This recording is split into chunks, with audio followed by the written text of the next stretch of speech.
आज हम कंप्यूटर के बारे में कुछ पढ़ेंगे, कंप्यूटर विषय के बारे में। कक्षा 10वीं एप्टी बोर्ड वोकेशनल ट्रेड ITITES में पहला टॉपिक है स्टाइल।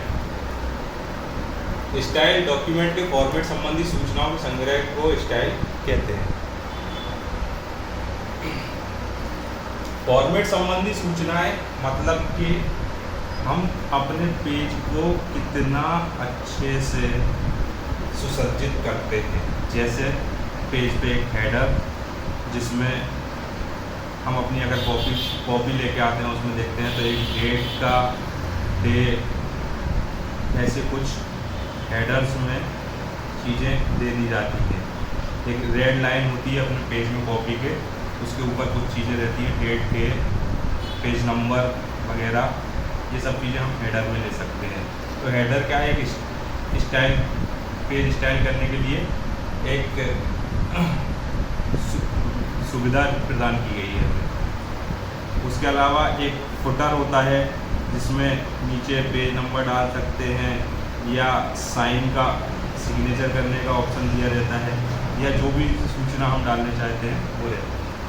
ठीक है। उसके अलावा पेज ओरिएंटेशन, जिसमें पेज में अगर लंबाई अधिक है, चौड़ाई कम है, तो ऐसे पेज ओरिएंटेशन को हम क्या बोलते हैं, पोर्ट्रेट बोलते हैं। ठीक है।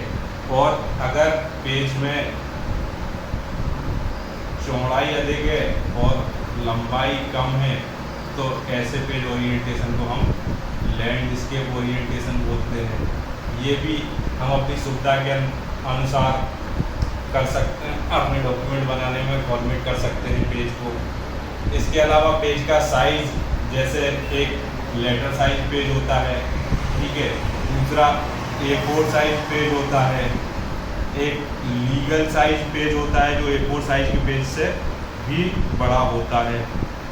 इस तरीके से बहुत सारी चीज़ें होती हैं। हम जो पेज में अपने में कुछ लिख रहे होते हैं, ठीक है, तो उसमें किस तरीके का हम फॉन्ट उपयोग कर रहे हैं, ठीक, फॉन्ट का साइज कैसा है, फॉन्ट का कलर क्या होना चाहिए, फॉन्ट का बैकग्राउंड कैसा होगा, ये सब चीज़ें स्टाइल के अंतर्गत आती हैं। और इन्हीं की जानकारी जो इकट्ठी होती है, उस जानकारी को हम क्या बोलते हैं, स्टाइल बोलते हैं। अब हम स्टाइल के प्रकार के बारे में पढ़ेंगे। स्टाइल के प्रकार के बारे में चर्चा करेंगे। स्टाइल के 6 प्रकार होते हैं। पहला पेज स्टाइल, दूसरा कैरेक्टर स्टाइल, तीसरा फॉन्ट स्टाइल, चौथा पैराग्राफ स्टाइल, पांचवा टेबल स्टाइल, छठवां फ्रेम स्टाइल। पेज स्टाइल के बारे में अगर हम चर्चा करते हैं, हमने स्टाइल की परिभाषा पढ़ी जिसमें बोला गया कि फॉर्मेट संबंधी सूचनाओं का संग्रह। तो जैसा इनका नाम है वैसे ही चीज़ों के फॉर्मेट संबंधी, जैसे पेज के फॉर्मेट संबंधी सूचनाओं का संग्रह होगा तो हम उसको क्या बोलेंगे, पेज स्टाइल। अगर कैरेक्टर के सूचनाओं संबंधी, कैरेक्टर के स्टाइल संबंधी सूचनाओं का संग्रह होगा तो हम उसको कैरेक्टर स्टाइल बोलेंगे। फॉन्ट के स्टाइल संबंधी सूचनाओं का संग्रह होगा तो उसको हम फॉन्ट स्टाइल बोलेंगे। पैराग्राफ के फॉर्मेटिंग संबंधी सूचनाओं का संग्रह होगा तो उसको हम पैराग्राफ स्टाइल बोलेंगे। टेबल के फॉर्मेट संबंधी सूचनाओं का संग्रह होगा तो उसको हम टेबल स्टाइल बोलेंगे। फ्रेम के स्टाइल संबंधी सूचनाओं का संग्रह होगा तो उसको हम फ्रेम स्टाइल बोलेंगे। पेज स्टाइल की परिभाषा हमने पढ़ी। अब उदाहरण देखते हैं हम कि कैसे पेज संबंधी फॉर्मेट, जैसे पेज का साइज, जैसे हम आमतौर पर सुनते आते हैं A4 पेज का साइज जिसका हम फोटो कॉपी निकालते हैं, या फिर A3, या फिर लेटर, जो हमारे लेटर प्रिंट होते हैं, शादी के कार्ड देखें अलग अलग साइज में होते हैं, तो वो क्या है, जिस साइज का हम पेज सेलेक्ट करते हैं उतने साइज का वो प्रिंट होता है। उसके बाद लीगल हो गया, ये सब क्या हो जाते हैं, पेज के साइज। ठीक है। पेज में पेज का हेडर या फुटर, हेडर जैसे हम नाम से समझ में आ रहा है कि हेड मतलब कि पेज के ऊपरी हिस्से में हम किस तरीके की जानकारी रखना चाहते हैं। फुटर से समझ में आ रहा है कि निचले हिस्से पेज के, जैसे ये हमारा पेज है पूरा, तो इसके ऊपरी और निचले हिस्से में हम क्या जानकारी रखना चाहते हैं। ये पेज हेडर या फुटर जो कि पेज स्टाइल के अंतर्गत आते हैं, पेज का नंबर आदि पेज स्टाइल के अंतर्गत आते हैं। ऐसे ही हम बात करें कैरेक्टर स्टाइल की, तो उदाहरण के लिए कैरेक्टर स्टाइल में कैरेक्टर का प्रकार, मतलब कि जैसे हम हिंदी कैरेक्टर उपयोग कर रहे हैं या इंग्लिश फ़ॉन्ट, जो हमें फ़ॉन्ट दिया जाता है,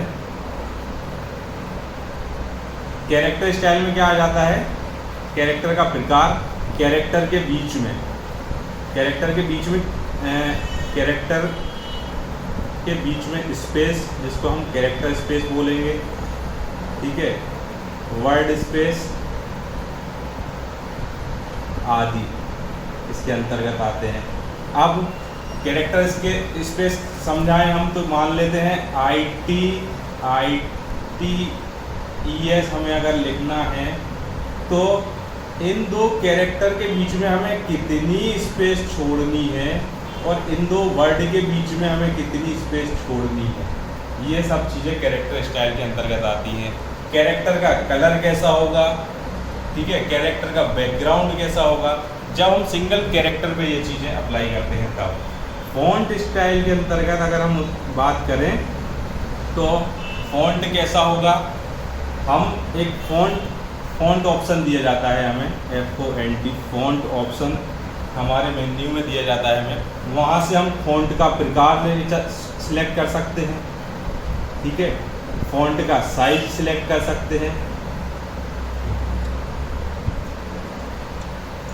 फ़ॉन्ट का कलर सिलेक्ट कर सकते हैं, फ़ॉन्ट का बैकग्राउंड कलर, फ़ॉन्ट के बैकग्राउंड का कलर आदि हम स्टाइल के माध्यम से कर सकते हैं।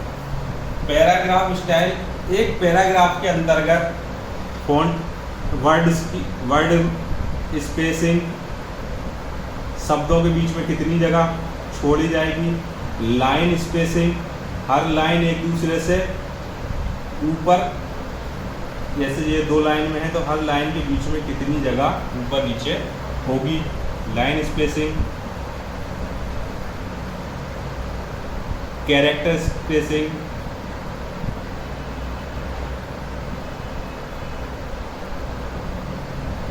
आदि पैराग्राफ स्टाइल में के अंतर्गत आते हैं।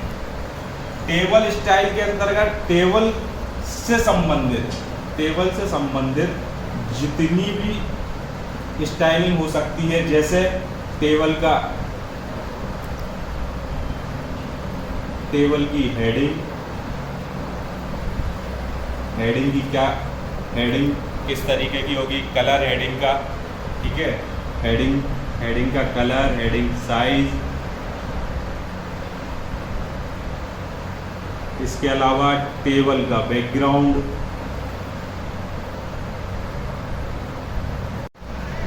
टेबल में फ़ॉन्ट का अलाइनमेंट,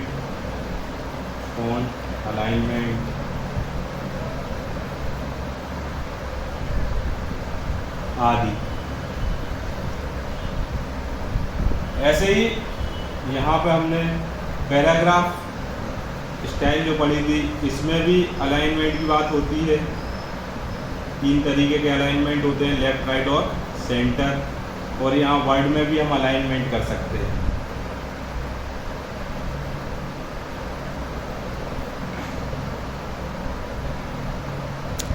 फ्रेम स्टाइल में पहले हम समझेंगे कि फ्रेम क्या होता है। ये हमारा पेज है, पेज में अगर हम पेज को छोटे छोटे हिस्सों में डिवाइड कर लेते हैं, जैसे एक हिस्सा ये हो गया, एक हिस्सा ये हो गया, एक कोई सा हिस्सा यहाँ पर बना लिया, ऐसे अगर हम पेज को हिस्सों में डिवाइड करते हैं तो ये हिस्से पेज के ये हिस्से फ्रेम कहलाते हैं। फ्रेम का उपयोग हम कई बार किताबें पढ़ते हैं तो देखते हैं उनमें एक छोटा सा बॉक्स बना होता है कहीं पर और उसमें कुछ महत्वपूर्ण बातें या टिप्स दी होती हैं। वो फ्रेम का ही उदाहरण होते हैं। वो बॉक्स जो होते हैं वो फ्रेम होते हैं।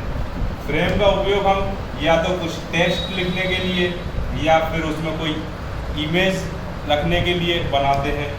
ठीक है। फ्रेम स्टाइलिंग में हम क्या क्या कर सकते हैं? फ्रेम का साइज निश्चित कर सकते हैं, फ्रेम का अलाइनमेंट निश्चित कर सकते हैं कि वो लेफ्ट में होगा, राइट में होगा या सेंटर में होगा। फ्रेम की स्पेसिंग रख सकते हैं। फ्रेम जैसे हमने ये फ्रेम बनाया है तो इसमें जो भी हम अंदर लिखेंगे वो कितनी स्पेस में होना चाहिए, उस फ्रेम के बॉर्डर से कितने दूर दूर होना चाहिए। ये सब चीज़ें फ्रेम स्टाइल के अंतर्गत आती हैं और ये हमारे स्टाइल और स्टाइल के प्रकार का क्वेश्चन कंप्लीट होता है। यदि आपको ये वीडियो पसंद आया है तो इसे लाइक करें, इस पर ज़्यादा से ज़्यादा कमेंट करें और इसे ज़्यादा से ज़्यादा शेयर करें। और अगर हमारे द्वारा दी जा रही जानकारी आपको उपयोगी लग रही है तो हमारे चैनल को ज़रूर सब्सक्राइब करें। इस वीडियो को देखने के लिए थैंक यू।